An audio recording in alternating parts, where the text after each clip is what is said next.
Breaking tonight, 24 hours after the truth was at last revealed about what Hillary Clinton knew and didn't know about the terrorist attack that killed 4 Americans in Benghazi, Libya. And the major media outlets have not only ignored the single biggest piece of news to emerge from yesterday's hearings, they have declared Hillary Clinton victorious. This despite clear-cut evidence she and other administration officials repeatedly misled the American people in the days and weeks after the terror attack. Welcome to the Kelly File, everyone. I'm Megyn Kelly. Notice anything different? It was just over 3 years ago. The Obama administration, in the throes of a fierce re-election fight, one based partly on their claim that bin Laden was dead and al-Qaeda was on the run.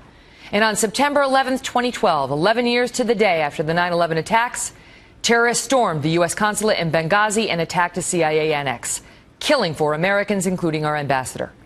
1 day later, Hillary Clinton discussed the attack, blaming it on demonstrators who tried to justify their violence on an anti-Muhammad video.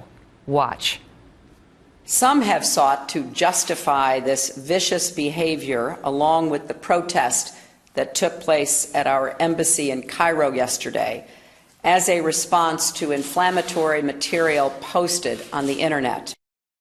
2 days after that, with the bodies of the victims just feet away, the families of the dead say Mrs. Clinton again blamed the video. We've seen rage and violence directed at American embassies over an awful internet video that we had nothing to do with.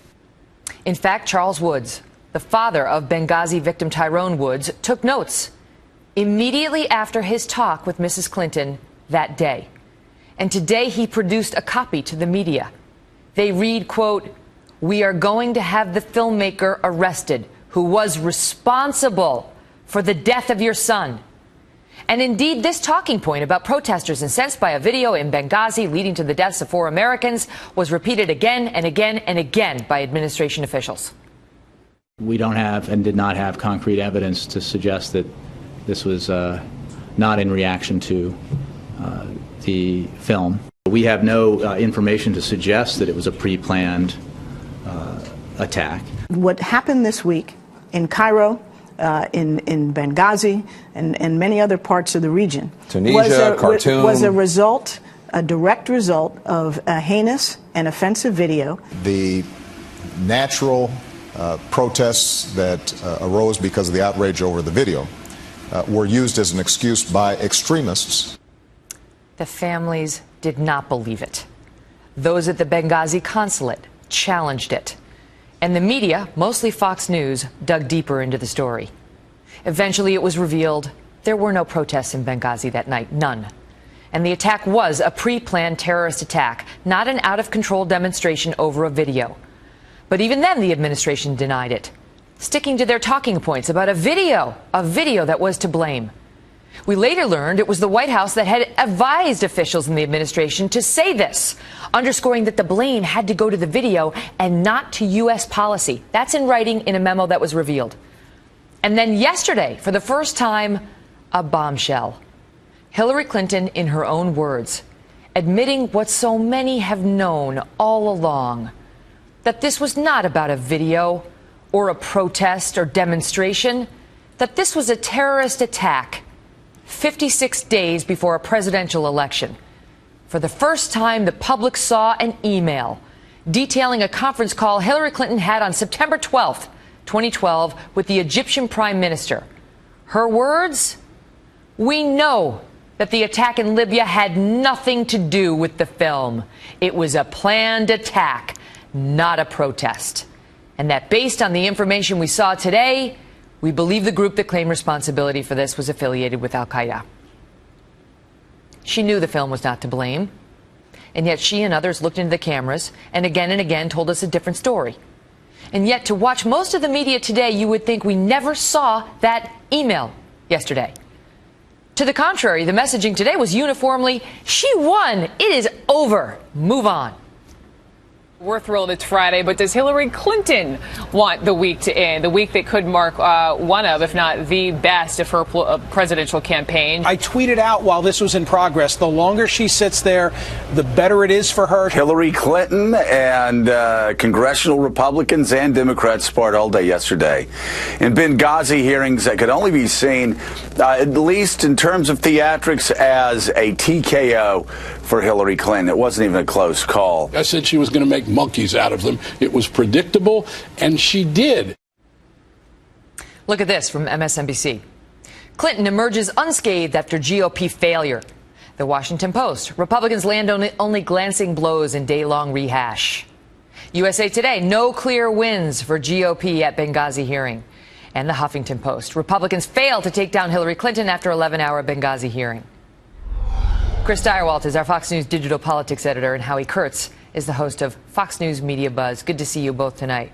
So there was no there, Stirewalt, nothing to see. Didn't matter.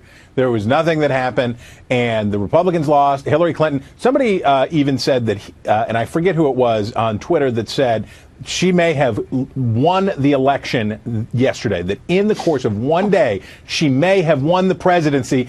That is how masterful and magnificent she was. Now, look, she did a good job. She did a good job on the theater side compared to the last time when she committed an enormous scab of a gaffe that has stayed with her forever. At this point, what difference does it make? So she didn't do that. So yay. So on theatrics, she did it.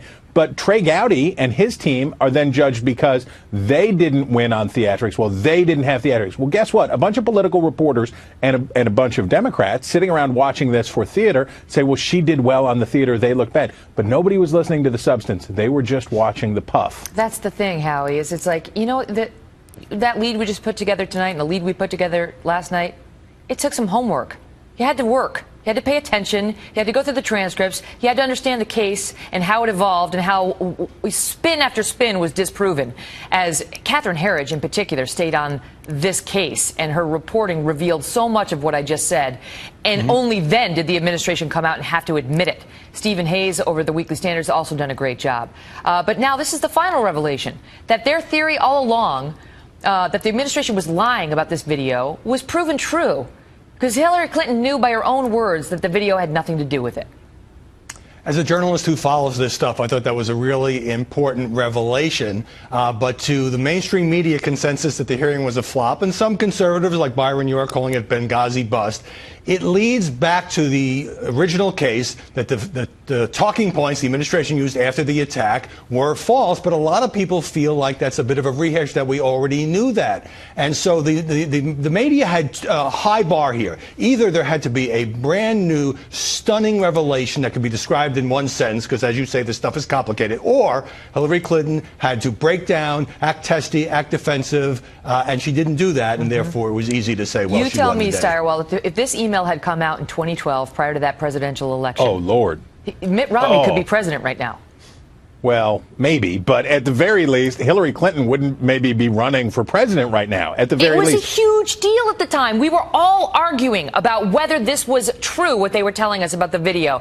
If we had a smoking gun memo where she was saying something contrary to what the administration was telling everyone, it would have been a huge deal.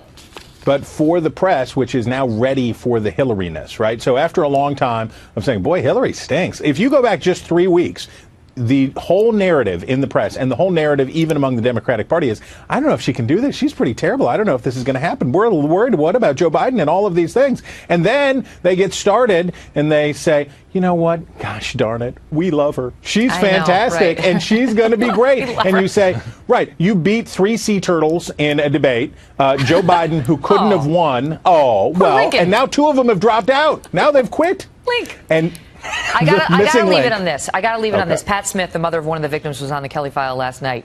Listen to this. What perspective does that give you? It gives me a very good one. She lies. Very simple. She is not telling the truth. No one cares. What happened to all that hair? No one cares, Howie Kurtz. No one is remembering the victims and their right to have the truth. I agree with you on that, but the media frame for this was these were partisan hearings. It was triggered by Kevin McCarthy's boast that the committee had knocked down Hillary's poll numbers. And when the Democrats and Republicans squabbled and she sat there for 11 hours and then had a coughing fit, it fed the narrative that she had won the day. Great to see you both. You bet, Megyn.